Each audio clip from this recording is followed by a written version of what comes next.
أعوذ بالله من الشيطان الرجيم بسم الله الرحمن الرحيم. Louange à Dieu, le Seigneur du monde, et que la paix et la bénédiction soient sur le messager de Dieu, Muhammad, ainsi que sur sa noble famille et ses compagnons élus. Alors, chers frères, chères sœurs, très chers enfants, Assalamu alaikum wa rahmatullahi wa barakatuh. J'espère que ça s'est bien passé, mois béni de Ramadan. Je tiens à vous féliciter, la fête de Ramadan, Eid al-Fitr al-Mubarak. Pour tous les frères et toutes les sœurs dans le monde entier. Et à partir d'aujourd'hui, je vais lancer une série de discours au sujet de la moralité selon le Saint-Coran.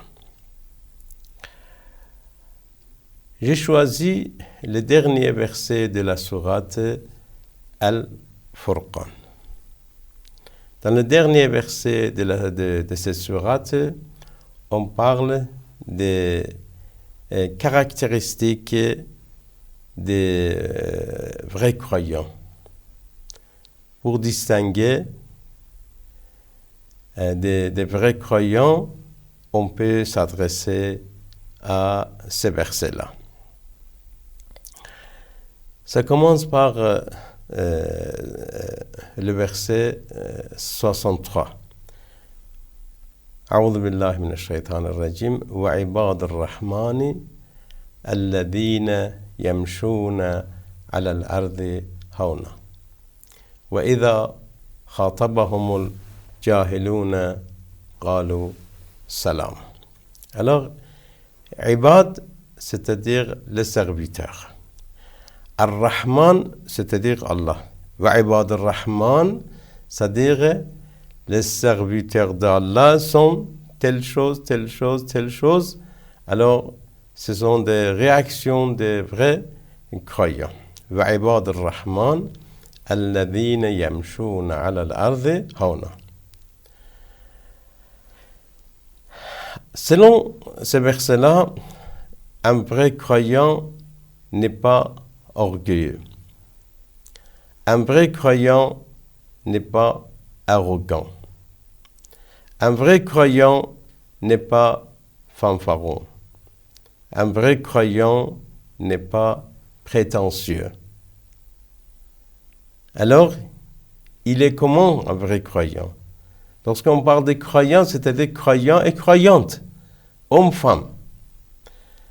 Un vrai croyant et une vraie croyante est modeste. Un vrai croyant est quoi? Est humble. Ce sont toutes des caractéristiques d'un croyant selon le noble Coran. Alors, comme vous voyez, la première caractéristique d'un vrai croyant, d'une vraie croyante, c'est la modestie. C'est éviter de pratiquer l'arrogance. Parce que Allah n'aime pas l'arrogance. Selon le hadith, un orgueilleux, lorsqu'il marche sur la terre, même la terre le maudit. En disant, il ne faut pas marcher comme cela. Il faut être modeste. Alors, comme vous voyez, Wa'ibad ar-Rahman, le verset 63 de la sourate Al-Furqan. Wa'ibad ar-Rahman, alladhina yamshuna ala al-ardi hawna.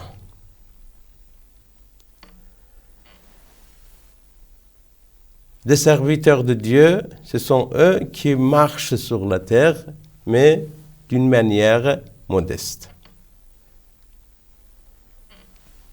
Amir al-Mu'minin Ali ibn Abi Talib alayhi salam a dit: la modestie est l'aumône de la noblesse. Vous voyez, selon l'islam, pour chaque chose, il y a une aumône. Il faut payer les bienfaits qu'Allah nous a donnés, on doit remercier. On doit donner quoi? L'aumône. Par exemple, Zakatul Jahi al-Shafa'a. Si tu as un statut social, tu dois faire intercession pour réconcilier les frères et les sœurs s'il y a un conflit. Et Zakatul Ilmi Nashruhu. Le monde de la connaissance, c'est le propager et enseigner quelqu'un d'autre. Et ainsi de suite, il y a pas mal de zakat. Et si Allah t'a donné une position élevée sociale, si tu as une position, les gens vous écoutent. Un statut, en fait, noble dans la société. Là, il faut payer, parce que c'est un bienfait d'Allah. Comment on va payer? Amir al-Mu'minin Ali ibn Abi Talib alayhi salam a dit: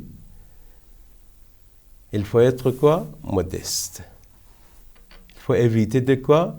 Il faut éviter d'être arrogant. Arrogance, c'est pas bon. Allah n'aime pas ça. Vous savez, qu'est-ce qui s'est passé? Alors tout d'abord, comme je vous ai dit, les serviteurs de Dieu, le tout miséricordieux, sont ceux qui marchent modestement sur terre. Ceux qui marchent humblement sur terre. Ceux qui se comportent avec modestie en ce bon monde et répondent toujours par des paroles, en fait, conciliantes.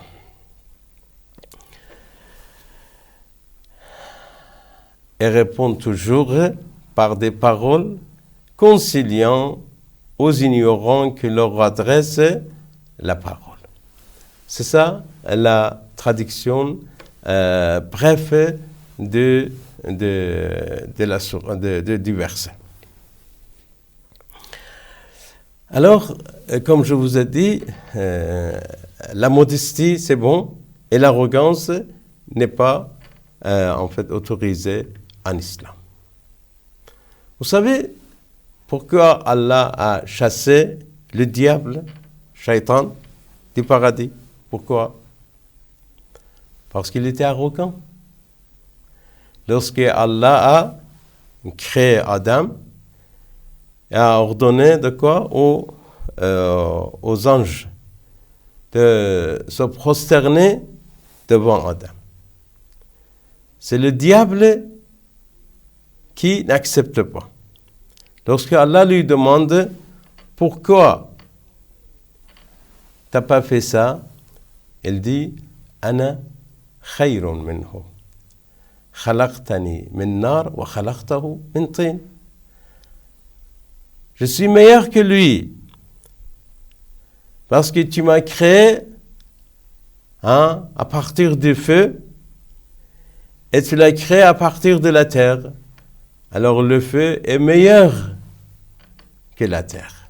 Vous voyez comment il fait une comparaison. Et il s'abstient de quoi? De se prosterner devant Dieu, devant Adam. Parce que il a rejeté de se prosterner devant Dieu. Parce qu'il a désobéi à Allah en refusant de faire quoi? De faire la prosternation devant Adam. Alors, la modestie, vraiment, c'est une caractéristique, en fait, appréciée partout. partout. Lorsque tu es modeste, tu as moins des ennemis, moins de quoi? Des adversaires. Selon l'imam Ali an-Naghi, alayhi salam, c'est le 10e imam. Imam Ali an-Naghi, alayhi salam, a dit, la modestie est le seul bienfait qui n'est pas envié. Vous voyez, si tu as une voiture, il y a des gens qui disent, si seulement j'avais la même voiture. Ils sont envieux contre toi. Si tu as une maison, il y a des gens qui sont envieux contre toi. Ils disent, si seulement j'avais cette maison-là. Si tu as une position sociale, un statut, beaucoup de monde qui sont envieux contre toi. Ils sont jaloux. Parce que ce sont des bienfaits d'Allah. Et la jalousie vient sur les bienfaits d'Allah. Mais il y a un bienfait d'Allah qui n'est pas envié, c'est la modestie. Modestie, c'est un bienfait d'Allah. Mais personne n'est pas envié contre toi parce que tu es modeste. Non. C'est un bienfait sans rivalité. L'imam Ali an-Naghi alayhi salam a dit, voilà, la modestie est le seul bienfait d'Allah, bien évidemment, qui n'est pas envié. L'humilité est la seule bénédiction qui ne peut être jalousée. Alors, personne ne l'enviera à cause de ta modestie. Ou bien, personne ne t'enviera à cause de ta modestie. Vous voyez? Donc, c'est-à-dire, il y a, enfin, on a trouvé un bienfait d'Allah qui n'est pas envié, qui n'est pas jalousé. Les gens ne sont pas jaloux contre ce bienfait d'Allah. C'est la modestie. Alors, ça nous montre quoi? Ça nous montre, en fait, l'importance de la modestie et ainsi que ça nous montre, en fait, la laidure de l'arrogance. Un arrogant n'est pas aimable. Les gens n'aiment pas celui qui est arrogant, celui qui est orgueilleux. Alors, selon le saint prophète, paix sur lui et sur sa famille, en effet, l'humilité ajoute à l'éminence de la personne. En effet, l'humilité ajoute à l'éminence de la personne. Dès lors, soyez humbles et Dieu vous élèvera. C'est-à-dire, si vous voulez une autre position auprès d'Allah, même parmi les gens, soyez modeste. Avec l'arrogance, tu vas faire une chute. Avec la modestie, tu vas monter. Allah va monter et augmenter ta position. Et jour par jour, Allah t'a donné une grande dignité à cause de ta modestie. Alors, c'est pour cela qu'il a dit, l'humilité ajoute à l'éminence. Et puis, de leur soyez humbles et Dieu vous élèvera. Comme vous voyez, il y a pas mal de hadiths du saint prophète et des imams alayhi salam qui nous ordonnent de quoi? D'être modestes. Même personnellement, je vous dis, si vous voulez vivre tranquillement parmi les gens, soyez modestes. Soyez modestes.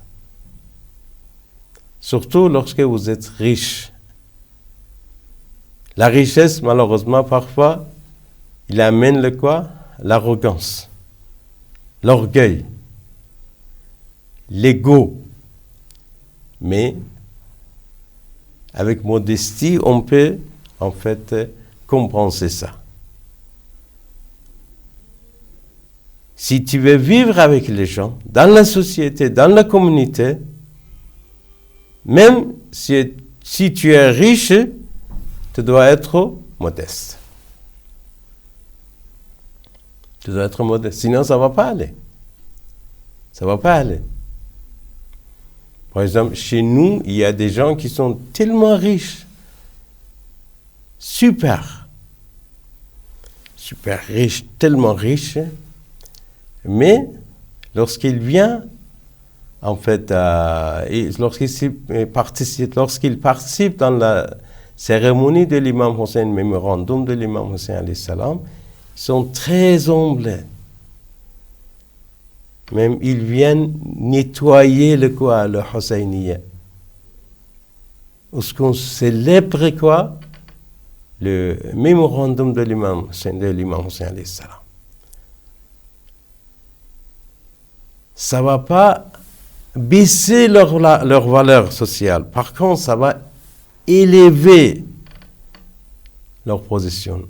Il y a des gens qui regardez.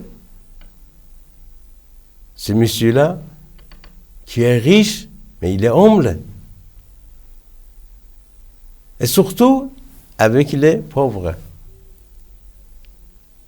Avec les pauvres. Parfois, il y a des riches qui sont vraiment orgueilleux envers des pauvres. Ils disent que non, tu es d'un autre genre, je ne peux pas être avec toi. Parfois, il humilie, il insulte, il rabaisse les pauvres. Mais on peut insulter, on peut rabaisser, on peut humilier, parce qu'on a des belles voitures, grandes maisons, un statut social. On peut faire ça, mais il y a un jour où on ne peut rien faire. Lorsqu'on meurt, on est ensemble. Roi et mendiant, ils sont dans le même niveau, dans la même tombe. Riches et pauvres, ils sont tous pareils. Va regarder un petit peu les cimetières. Ils sont tous pareils. Sous 2 mètres de terre, les riches, les pauvres, l'arrogant, le modeste. Mais qui est gagnant? Celui qui était modeste. C'est normal. Alors, donc, selon ce verset-là, « Wa ibad ar-Rahman » les serviteurs de Dieu, « Alladhina » sont eux, « Yamshuna ala al-ardi hawna » lorsqu'ils marchent sur terre, alors ils ne se montrent pas, ils ne sont pas orgueilleux. Ils marchent d'une manière modeste. C'est la première caractéristique de quoi? D'un vrai croyant selon le Saint-Coran. Comme je vous ai dit, Amir al-Mu'minin Ali ibn Abi Talib alayhi salam a dit, pour chaque chose, il y a une zakat, une aumône, et l'aumône de la noblesse, c'est la modestie. Si Allah t'a donné une position sociale qui est élevée, alors que lorsque tu es noble, Allah t'a donné la noblesse, tu dois payer ta noblesse. C'est quoi ça? C'est être modeste. Voilà. Merci beaucoup. Wassalamu alaikum wa rahmatullahi wa barakatuh.